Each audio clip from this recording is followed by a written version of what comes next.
ఎందుకు చూడ తెలుసుకోవాలి కదా ఇలాంటివి.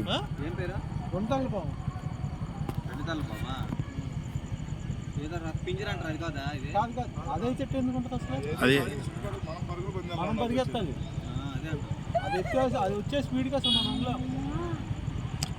అది ఏదో తొక్కినట్టుంది, ఇంకోటి పోయినట్టుంది తలకాయ, ఇంకో తలకాయ పోయినట్టుంది.